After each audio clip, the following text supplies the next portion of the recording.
அனைத்து உரிமை குரல் நண்பர்களுக்கும் வணக்கம். என்னதான் சீமான் அவர்கள் நடத்திய இந்த நந்தன் திரைப்படத்தை கௌரவிக்கிற நிகழ்ச்சி சீமான் மற்றும் நந்தன் திரைப்பட குழுவினர் சார்ந்திருந்தாலும் இந்த நிகழ்ச்சியில பங்கேற்ற ஒவ்வொருவரும் சரி, இந்த வீடியோ வெளியான பிறகு அனைவருமே சரி, பத்திரிகையாளர் பாண்டே அவர்கள் குறித்து தான் பேசிட்டு வந்துட்டு இருக்காங்க அப்படின்றது தான் நிதர்சனமான உண்மையாகவே இருக்கு.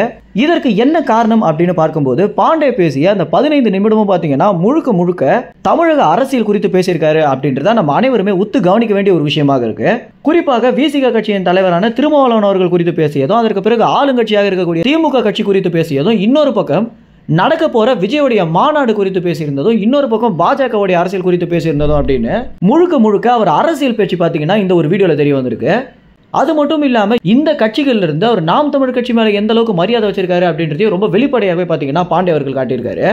இது எல்லாமே எப்படி தெரிய வந்துச்சு அப்படின்னா, மது ஒழிப்பு மாநாடு இருக்கு பிறகு தமிழ்நாட்டில் மதுவை விற்க போறதில்லை அப்படின்னு நகைச்சுவையாக பேசியிருந்ததும், இந்து மத கட்சிகள் குறித்து ஒரு சில வார்த்தைகளை கலாச்சி பேசியிருந்ததும் அப்படின்னு எல்லா இடங்களிலுமே பார்த்தீங்கன்னா பாண்டேவுடைய பேச்சு அரசியல் மிகுந்ததாக தான் இருந்துச்சு. நந்தன் திரைப்படத்தை ஓரிரு வார்த்தைகள் புகழ்ந்து இருந்தாலும் முழுக்க முழுக்க தமிழ்நாட்டு அரசியல தான் பாண்டே அவர்கள் பேசியிருக்காரு.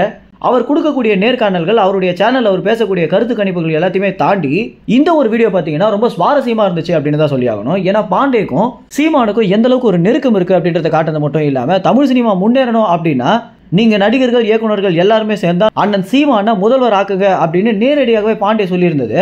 சீமான் மேல இந்த அளவுக்கு பாண்டேக்கு அன்பு இருக்கா அப்படின்றத நம்ம அனைவருமே ஆச்சரியப்படும்படியாக இருந்துச்சு. குறிப்பாக திமுக கட்சியிடமிருந்து அழைப்பு வந்தும் கூட சீமானை தேர்ந்தெடுத்து பாண்டே அவர்கள் சீமானுடைய நிகழ்ச்சிக்கு வந்தது அப்படின்றது இன்றைய தினம் அதிக அளவில் பேசக்கூடிய விஷயமாகவே மாறி இருக்கு. இந்த ஒரு தகவல் குறித்து நீங்க என்ன நினைக்கிறீங்க அப்படின்னும், பாண்டே பேசியிருக்கக்கூடிய அரசியல் குறித்து என்ன நினைக்கிறீங்க அப்படின்றது உங்க கமெண்ட்ஸ் தெரிவிங்க. நன்றி, வணக்கம்.